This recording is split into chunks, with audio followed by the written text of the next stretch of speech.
Today I'm going to share with you all the practical reasons that helped me during my first year in Belgium to go from crying every night and feeling lonely and hopeless to actually enjoying the new life I'm building here and feeling like I'm thriving. I don't have resources for other countries other than Belgium. However, I do have tips on how to find your own resources, so just keep watching. Before we get into it, I just want to thank everyone for being this kind and taking your time to watch my other two videos and to support me, either with a subscribe, like, comment, or a private message. I am incredibly grateful for each one of you, and I'm only wishing blessings upon you, so thank you. While I have a long list of tips and resources that I want to share with you, I don't want to just dump them all over you with no context at all. Therefore, I'm gonna go through them in somewhat of a chronological order, the way they have occurred to me, while also giving you the backstory. So let's get started. My story in Belgium begins on 20 January 2024. I should mention that when I arrived in Belgium last year, I was already not in a good state of mind. And my friends and family can confirm it. The last 4 years, 2020, 2021, 2022 and 2023 had already been marked by a lot of ups and downs, where the downs meant identity crisis, some depressive episodes, and surprise, surprise, anxiety. I don't know what you expect in this situation because I know a lot of people who believe moving to a new country to be the cure to these things, but for me, moving to a new country was not of much help. It really intensified all of my low moments. Everything was gray and felt gray, and my negative thoughts were at an all-time high, and so were my tears. Thinking of it, I find it so peculiar and funny how before I moved to Belgium I did not have any predictability, like I could not foresee nor imagine what could happen once I arrived here. Like I didn't have a feeling that this is gonna be great or this is gonna be a disaster. No, the only feeling I had were the stress of the preparations before moving and then some radical optimism that one way or another I'm gonna arrive here in Belgium. Nonetheless, my advice if you are dealing with something like this right now is to allow yourself to be vulnerable and share with your friends and family what you are experiencing.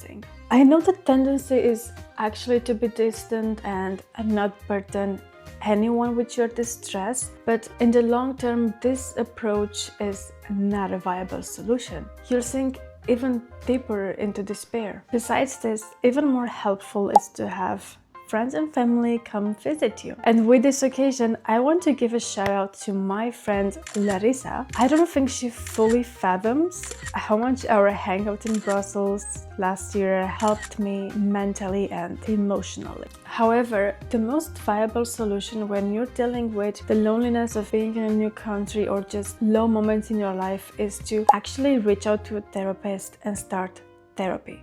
And I know it can be really difficult to get a therapist in a new country, especially because of the language barrier. I had to deal with this situation. And in my case, I actually used this online platform called Hedapi, where I found a therapist and I was able to do online therapy sessions. If you go on their website, you can actually find more details about how it works and whether it operates in your country. From what I can see, they are present in Central or Eastern European countries. So this is actually really helpful. Now, the real life-changing event that actually shifted my life trajectory and the way I was feeling during my first months in Belgium was the question I got from one of my work colleagues when I traveled to Romania for the first time after I had just moved to Belgium. I remember that we were talking about my experience and everything when she said something along the lines like,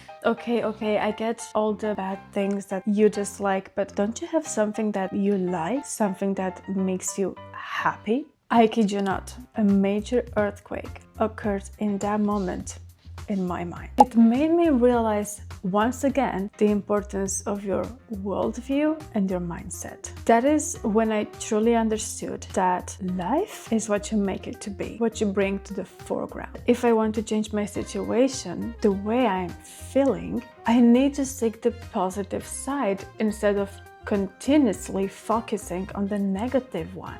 I believe that if you adopt this positive mindset before you move to a new country, then you are already one step ahead. Like, you are saving yourself from eternal life misery. This realization that I had happened in April 2024. I returned to Belgium a changed person.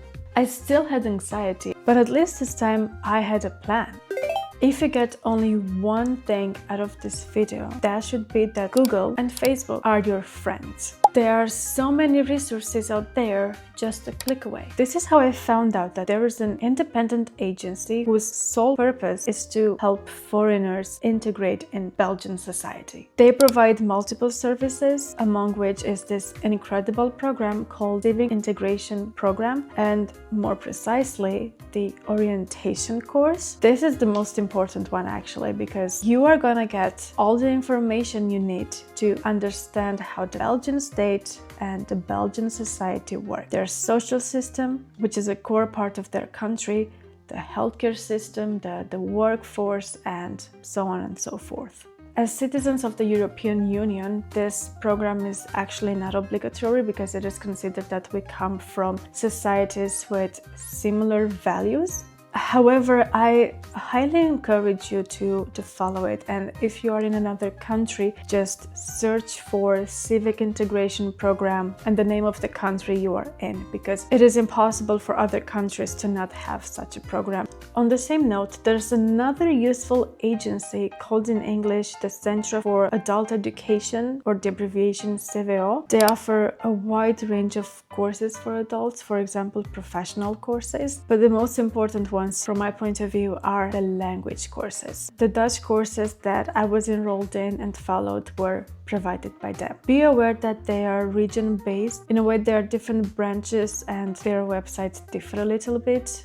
I have 2 more websites that have helped me, and they are a great resource. The first one is the official website of the city, and especially the cultural section, where you can find information about upcoming events and activities. All you need is just time to go through everything and see what you find helpful. And the second website is the state's website for volunteering. Here you can find a long list of available activities where you can volunteer and meet new people while also practicing your Dutch. My favorite activity is the Praattafel or Conversatietafel or Taalcafé. It has multiple names, but they mean the same thing. My first Praattafel was actually a Taalcafé, and it was in April 2024, right after I came back to Belgium, and it was a life-changing experience. I didn't speak much Dutch at the time, like I was not able to carry a conversation in Dutch. For me, it was more about meeting new people than practicing Dutch. But meeting and talking to people who went through the same things as I did felt deeply comforting and cathartic in a way. It was a relief that I'm not the only one. Lira! Just a second. If you want to get even more of this feeling of being understood and in a way feeling like you belong, you actually have to check out my next resource, which is the Girl Gone International community. I owe so much to this community. Like, almost all of my friendships here in Belgium stem from this community. Girl Gone International, or in short, GGI, is a worldwide community created by women for women. They are present in multiple countries, and basically their local groups hold monthly events. Every GGI event that I attended got me closer to where I am today and the friendships I have. She is destroying my stuff. Sorry, my cat wants attention.